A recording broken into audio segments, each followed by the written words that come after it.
Hi there, I'm Aubry Hollingshead. I'm a programmer with AIFF, and I'm here speaking with Niav Conty, the director, writer, also cinematographer and co-editor of Small Time. Welcome. Thank you. Just quickly gonna do a little Q&A, talk about the film. First off, I want to talk about what drew you to this film and this genre, writing this coming of age story.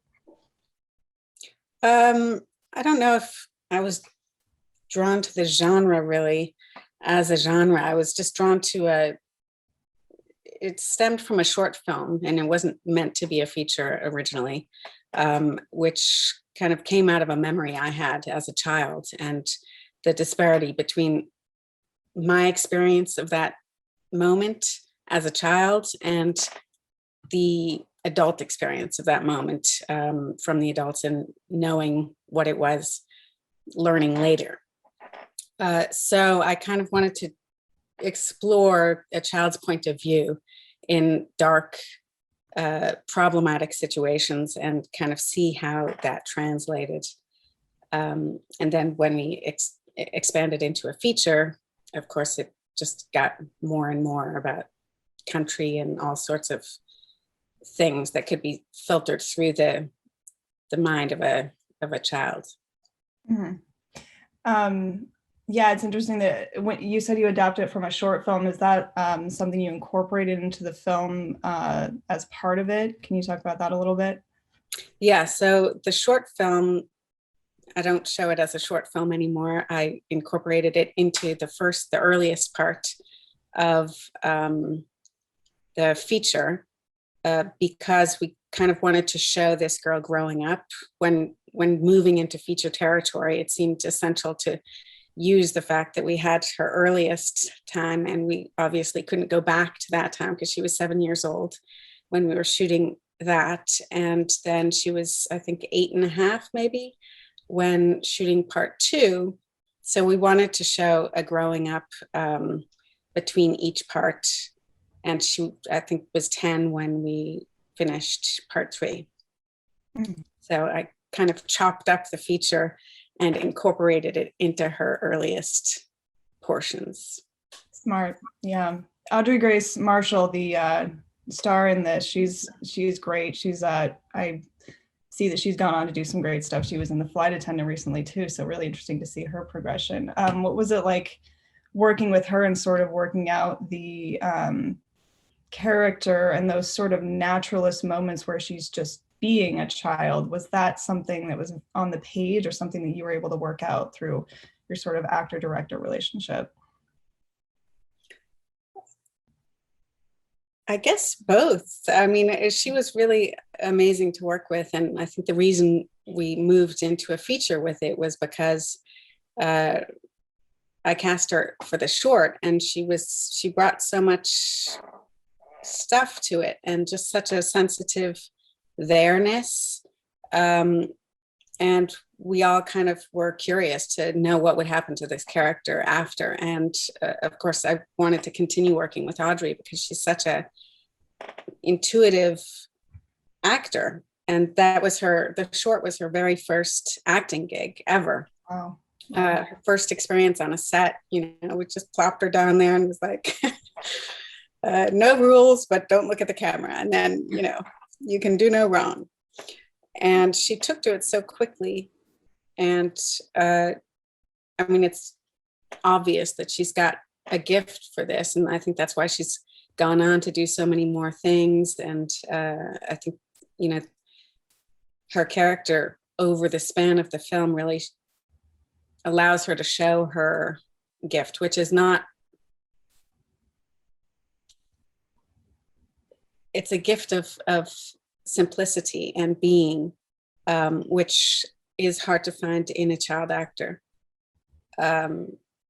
So it's kind of a special one, I think. She's really great. I think that talent worked really well in this film.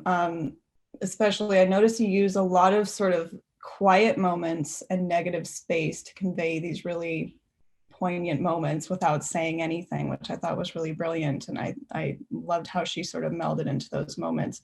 Can you speak a little bit toward that sort of subtlety in filmmaking and your style? Was there something that you were specifically hoping to convey with that, or can you just sort of speak to that approach? I guess it came out of the fact that she's kind of alone in this film.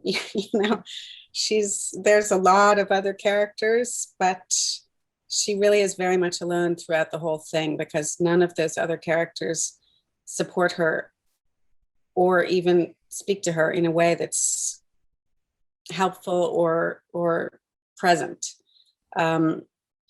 So she's kind of fending for herself, apart from maybe the cat is her best friend, and maybe trees or nature become kind of her friends. So both of those things lend themselves towards towards quietness and just kind of her being and digesting what is being offered by the world around. There are these nice little moments where she's playing in a forest talking to a tree, and I was wondering if that was if the scene was just go Audrey play in the forest and do kid stuff, or if that was intentional. No, that was it was very specific, like do this, walk over here, maybe throw a snowball. But I did ask her to say something to the tree, and she came up with that little line, which was, I think, have a nice day. Sweet. I really love the juxtaposition of like these little childlike moments of her in these really difficult situations when she's with her dad and dealing with this sort of PTSD that he's struggling with, and her struggle, one of many, her most childlike struggle is the tooth fairy. Why isn't the tooth fairy coming to take my tooth? There are so many nice little elements put together. Was there a driver behind, wanting to do those specific things or focus on these sort of very serious elements and putting that together? Can you speak about that sort of juxtaposition a little bit? Well, it's a really dark film, and I gravitate towards darkness, but I also love humor within those moments, and I try to put as much humor in as possible. But it's a subtle humor, it's not a ha-ha humor. It's kind of a humor where you're not sure if it's a funny moment or if it's appropriate to laugh. Or you kind of like, you laugh, but then you're like, oh, actually, no, that's not a good moment. Yeah. So constantly navigating the audience, navigating their relationship to these moments, as well as kind of navigating how they feel about her in these situations. She's definitely in bad situations, and one doesn't want her to be there. But also there's kind of nice moments in there too. And thank goodness someone's there and doing something. So it's kind of an exercise in ambiguity and real life. Like so much of real life is not clear cut. And I didn't want to offer clear cut answers in the film. I like the naturalistic approach that it felt like you were really on her level, and it didn't feel a lot of films that show younger characters in these very troubling situations can tend to be a bit more gratuitous. And you went for a very humanistic, naturalistic approach. Some of there are shots where you sort of see these moments where it seems that something bad is about to happen and it kind of turns out to be okay. And I like the way some of those moments were expressed through the cinematography.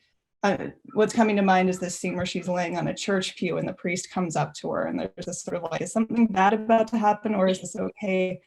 And what was your sort of, what were you thinking in those moments and how were you trying to put those together, those shots?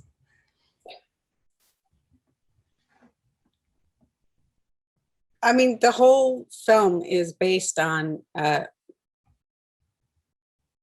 kind of the fear that something terrible is going to happen, right? That's where all the tension lies in the film. So for sure, that was always on my mind, of like suggesting that this could go very, very wrong at any moment, and that we feel that very clearly through the acting and through the frame. But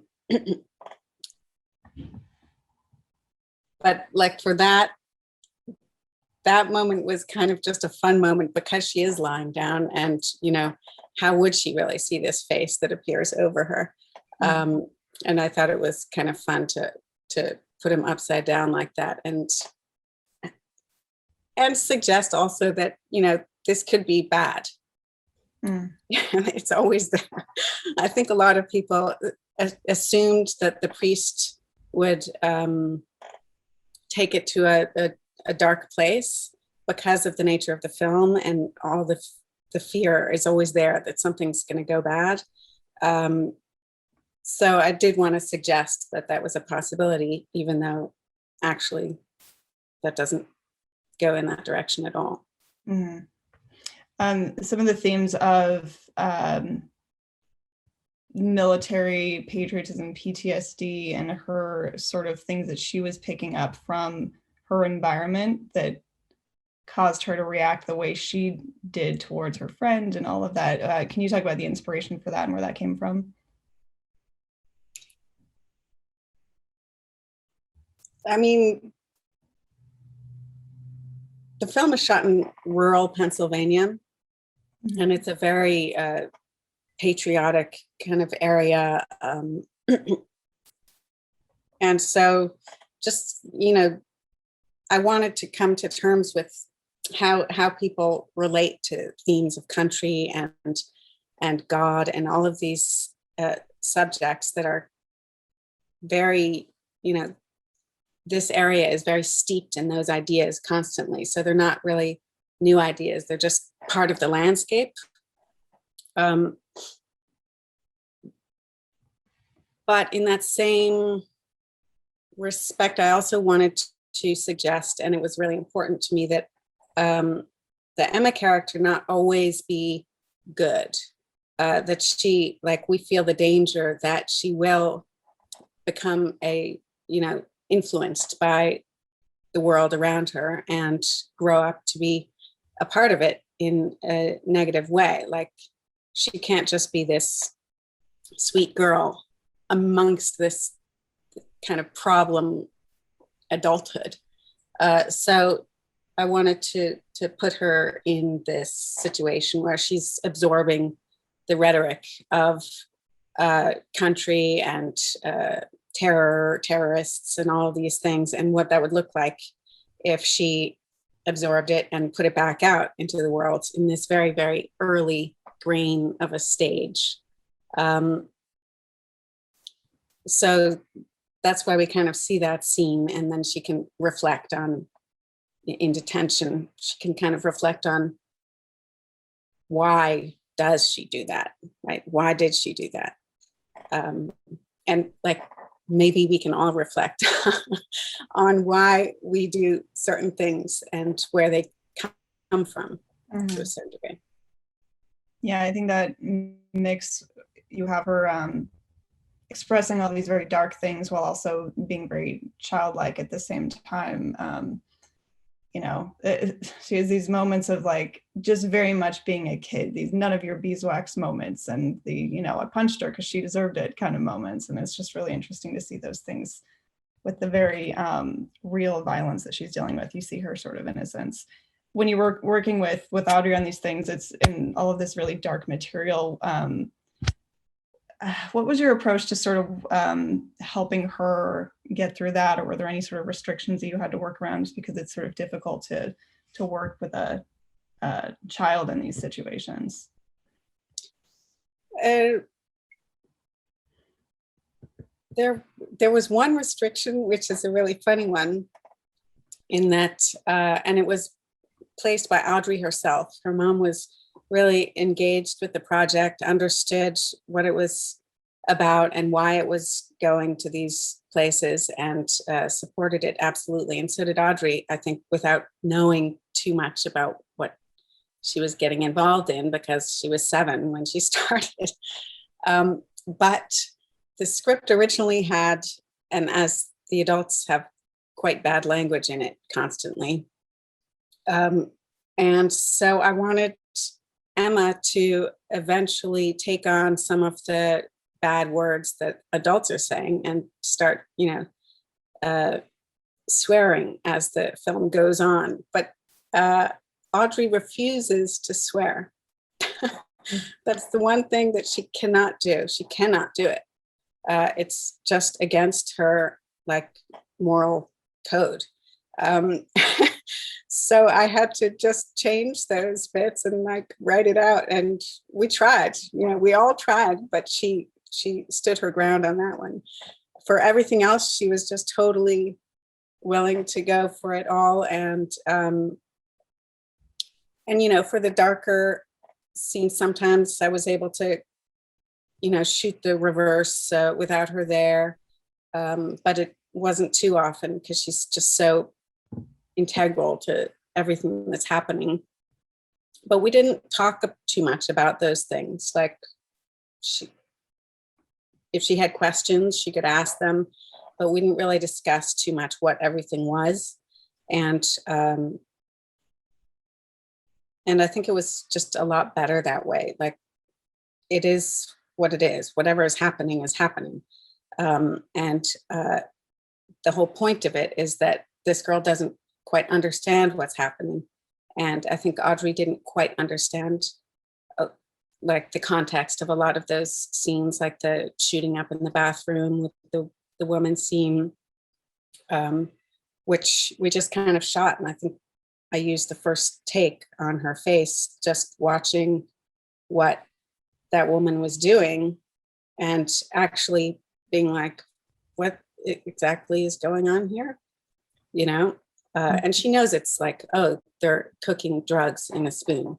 But what does that mean to a 7-year-old or to an 8.5-year-old, So I wanted to allow her to just be discovering what the situations were and feel safe in it, of course, because, but also not have to understand it. Mm-hmm. I do like the idea of a bunch of adults standing around trying to get a child to swear.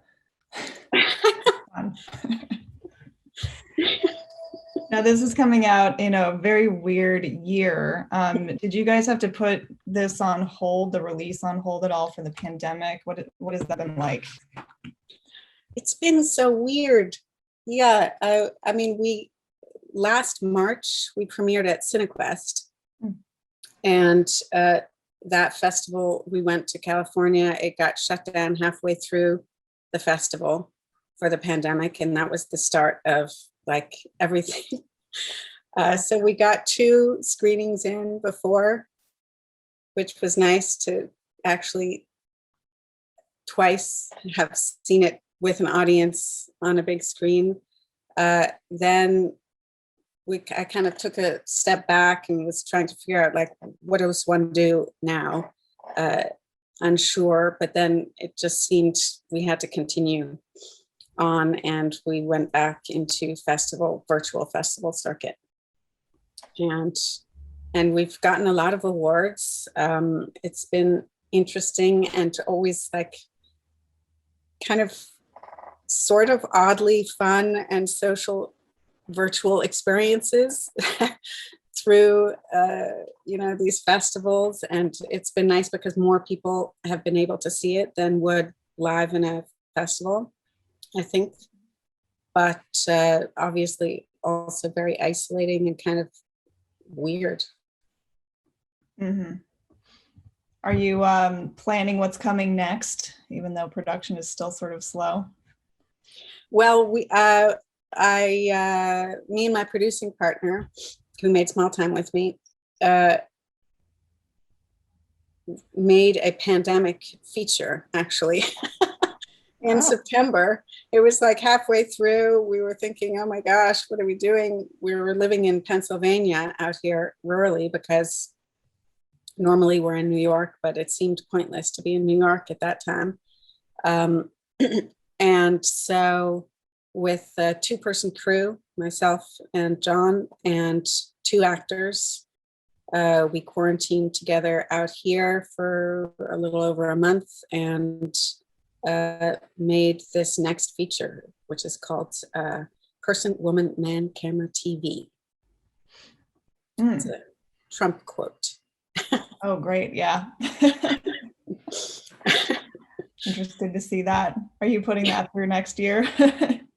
That should come out, like I'm in editing now, so it should be out 2020 sometime, I hope. Excellent. We'll keep an eye out for that. That's exciting. Any other future projects you want to talk about before we take off here? Yeah, I think just that one, it's kind of, it felt really nice because Small Time was a 5-year project and very difficult to get it all together, to have, in this downtime when we're all kind of wondering what's going on and isolated and a little hopeless about, our projects and all of that, to just pull it together and make something kind of quick and light, and we'll see what happens with it. Great. Look forward to it. Niav, thank you for talking with us today. Appreciate you being here. Thank you so much. All right.